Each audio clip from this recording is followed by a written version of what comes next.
morning to all of you guys. Now we are moving towards the newspaper daily practice of 18th of September. The topics of the some students are as follows. Today started by the Sanjeevani from Maharashtra. Good morning, friends and sir. My name is Sanjeevni. My topic is judicial experimentalism versus the right of the justice.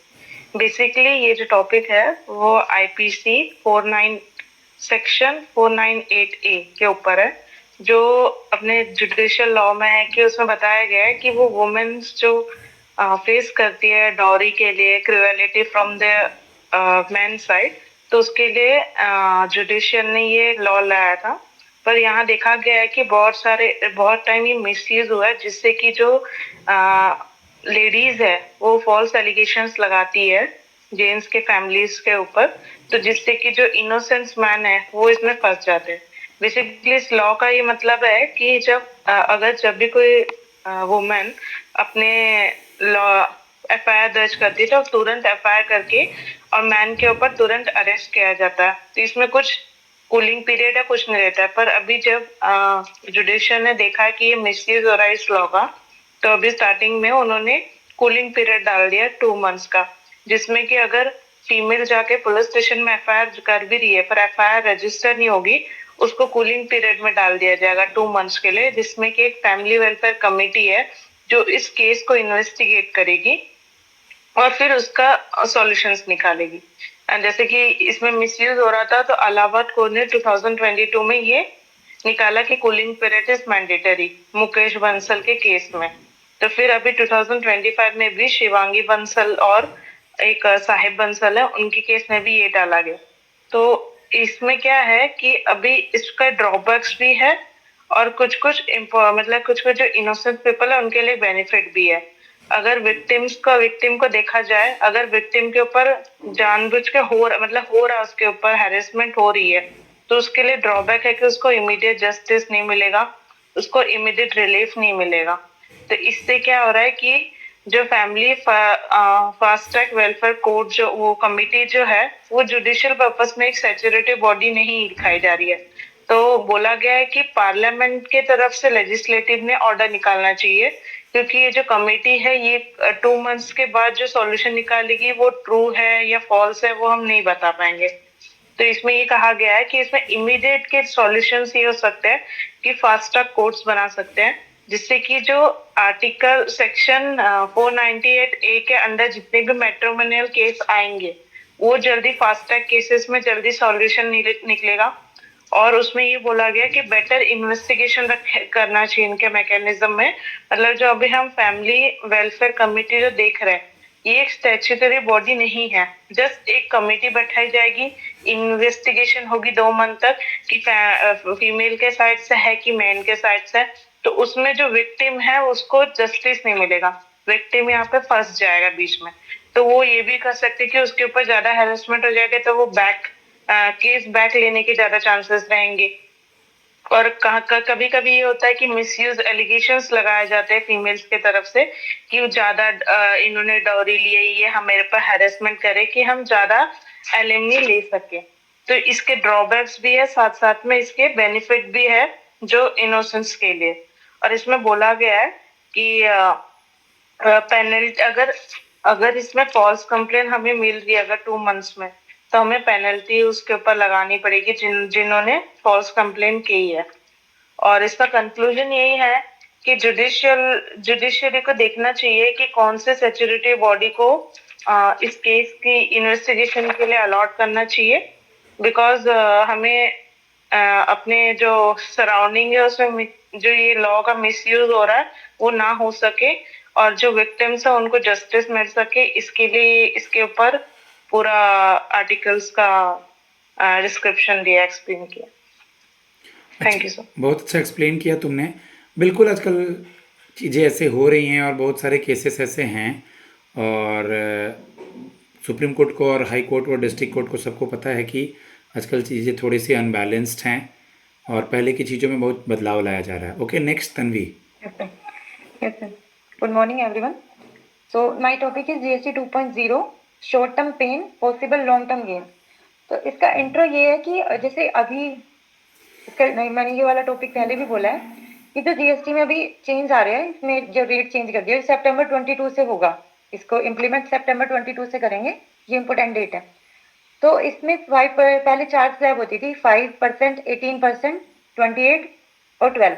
तो उसमें से अब 5 और 18% eligible है और बाकी उन दोनों को नील कर दिया है उनको। तो इस जो ये वाला टॉपिक है आर्टिकल, इसमें बोला है कि अगर हम इन जो हमने ये रेट चेंज किए, इससे गवर्नमेंट की रेवेन्यू को ऑब्वियसली लॉस होगा। जहाँ पे 28% मिलना था वहाँ पे नहीं मिलेगा, 18% की जगह 12% मिलेगा। बट ये शॉर्ट टर्म का ये लॉस होगा, लेकिन लॉन्ग टर्म में हमें ये गेन करेगा। तो इसकी बॉडी में ये है कि बोला है कि जो जीएसटी था वो रिफॉर्म्स लाने के लिए लेके आया गया था। कैस्केडिंग ऑफ इफेक्ट होता था इनडायरेक्ट टैक्सेस का। कैस्केडिंग होता है कि टैक्स के ऊपर टैक्स लगना। जैसे कि अगर हमने कोई रॉ मटेरियल परचेज किया, उस पर टैक्स पे करेंगे, उसके बाद हम उसको फिनिश गुड्स में तैयार करेंगे, उसके बाद जब उसको सेल करेंगे फिर से उस पर टैक्स लगेगा। तो वो कैस्केडिंग जो टैक्स था उसको कम करने के लिए एक इनडायरेक्ट टैक्स लेके आया गया था, और इसमें बहुत सारे टैक्स के टाइप्स को एक जगह जोड़ दिया गया था। लेकिन अब क्या था, ये टैक्स के जो स्लैब थी वो भी बहुत कंफ्यूजिंग थी, तो उनको सिंप्लीफाई करने के लिए अब टैक्स स्लैब्स आई है जो 2 कर दिया अभी। तो इसमें ये है कि फिर उसके बाद में जो गवर्नमेंट है, उसके लिए गवर्नमेंट की जो अभी फिलहाल फिस्कल डेफिसिट भी बहुत ज़्यादा है, उसको देखते हुए गवर्नमेंट ने इनको रिड्यूस किया है, ये सोच के कि अगर हम टैक्स को रिड्यूस करेंगे तो ज़्यादा प्रोडक्शन होगा, लोगों की डिमांड ज़्यादा हाई होंगी और लोग एम्प्लॉयमेंट भी ज़्यादा होगा, जिससे लॉन्ग टर्म में बेनिफिट होगा, शॉर्ट टर्म में नहीं होगा। शॉर्ट टर्म में लॉस होगा, कंपनीज को भी एडजस्ट करने में मुश्किल होगा, बिजनेस, छोटे बिजनेस जो होते हैं, स्मॉल बिजनेस, एमएसएमई वगैरह, उनको भी एडजस्ट करने में मुश्किल होगी, और ऑब्वियसली जो पब्लिक है, नॉर्मल पब्लिक, उनको भी होगी। और इसमें एक टेबल दी हुई है कि अगर 18 से 5% चेंज किया है तो उसमें 72.2% की गिरावट है, परसेंटेज फॉल। अगर 12% से 5% का डाउनफॉल किया है तो उसमें 58.3% किया है। अगर 28 से 18% किया है तो 35.7% किया है। और 0, 5 नहीं, 5%, 18% और 12%, इनसे अगर 0 कर दिया है तो 100% की इसमें परसेंटेज फॉल है। तो इसमें मैं कंक्लूड करूंगी कि इसमें मेनली एक ही चीज दे रखी है कि गवर्नमेंट को भी फायदा होगा इसमें, और जो बिजनेस के जो एमएसएमई लीडर है उनको भी फायदा होगा, और नॉर्मल जो पब्लिक है उनको भी फायदा होगा। और एक चीज जो जो सिन गुड्स है और जो लग्जरी प्रोडक्ट है, जैसे कि कार वगैरह हो गए, टोबैको हो गए, सिगरेट होगी, अल्कोहल, उन सब पे 40%, अल्कोहल नहीं, टोबैको वगैरह, उन पे 40% का टैक्स कर दिया, ताकि इस इन गुड्स को कम किया जा सके। और जो लग्जरी प्रोडक्ट है, अगर वो इतना ज्यादा परचेज हो रहे हैं तो उससे गवर्नमेंट को भी थोड़ा फायदा हो सके, और ये एक अच्छा स्टेप था। तो इसमें कंक्लूजन में यही है कि ये वाला जो जीएसटी का रिफॉर्म आया है ये काफी कमेंडेबल है, जो सरकार ने किया है ये काफी कमेंडेबल है, और इससे लॉन्ग टर्म में फायदा जरूर होगा। Very thanks good. ऑल। और किसी का टॉपिक है क्या? Yes, sir. Okay Adarsh. Hello, everyone. My topic is unlocking innovation with India's procurement reforms. तो इस आर्टिकल में जो गवर्नमेंट ऑफ इंडिया की जो अलग अलग मिनिस्ट्रीज है वो प्रोक्योरमेंट करते हैं, मतलब कि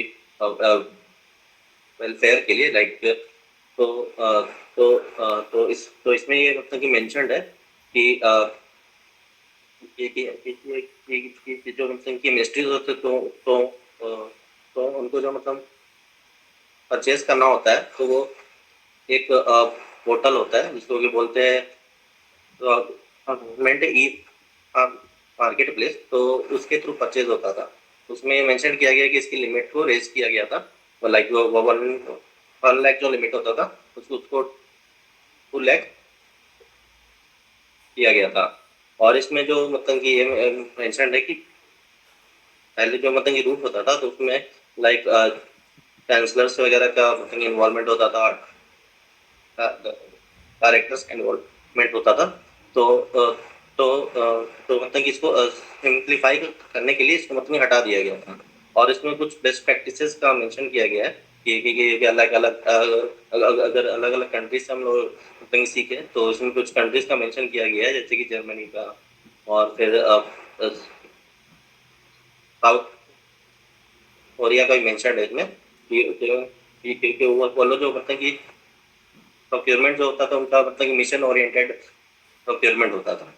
तो उसके तहत हम लोग मतलब कि उस मतलब कि आइडियल को हम लोग मतलब अडॉप्ट कर सकते हैं। प्लस इसमें आगे का ये मेंशन किया गया कि जैसे जो जो जो जो मतलब कि हमारे जो लैब्स है, तो उसको अगर हम लोग प्राइवेटाइज अगर करते हैं कि जो कि तो तो तो उससे भी हमें मतलब कि बेनिफिट होगा। प्राइवेटाइजेशन से भी मतलब कि हमें होगा बेनिफिट। और इसमें ये मेंशन था कि अगर इसमें हम लोग बोलते हैं कि लाइक आर्टिफिशियल इन लाइक जो आर्टिफिशियल इंटेलिजेंस है उसको अगर मतलब कि यूज करते हैं तो उससे भी हमें मतलब बेनिफिट होगा। तो इसका मेन मतलब कंक्लूजन मतलब कि ये था इसमें कि मतलब कि इसको मतलब इम्प्रूव हम लोग कर सकते हैं by by by by adopting like artificial intelligence. और जो और इसमें भी मतलब कि रिसर्च एंड डेवलपमेंट के लिए भी मतलब कि स्कोप है अच्छा खासा। तो वो इसमें मतलब मेंशन किया गया था। ये आर्टिकल का टोटल कंक्लूजन था। Thank you sir. Good, very good guys. ये आप लोग को हेल्प कर रहा है, मुझे दिख रहा है। ऐसे भी आप लोग बोलते हैं, इंडिविजुअली भी बताते हैं, क्योंकि गाइस बोलना डिफरेंट चीज़ होता है, न्यूज़पेपर रीड करना डिफरेंट चीज़ होता है। आप ही लोग रिस्पॉन्ड कीजिए गाइस। मेंस में बहुत सारे लेंदी लेंदी आरसी होते हैं कि नहीं आदर्श? अगर पेपर पढ़ के समझने की आदत नहीं है तो मेंस में एक समय लगने लगता है कि यार ये तो हो नहीं पा रहा है। इंग्लिश बहुत लेंदी होता है, इधर इट इज़ आरआरबी पीओ, तीनों पीओ, आरआरबी आईबीपीएस और पुल्लूरी it is clerical paper. Means there are lengthy paper, either it is para completion, I'm not talking about para jumble. One paragraph is there, last line is missing, 5 options are there, just try to choose the one option, put it there. One एक और होता है odd man out, 5 line is there, by adding 5 lines there is a story, what one is odd man out. तो सारा reading based होता है. You guys are going well. Okay, for upcoming prelims, mains and interview, my number is 7503235358. Thanks a lot.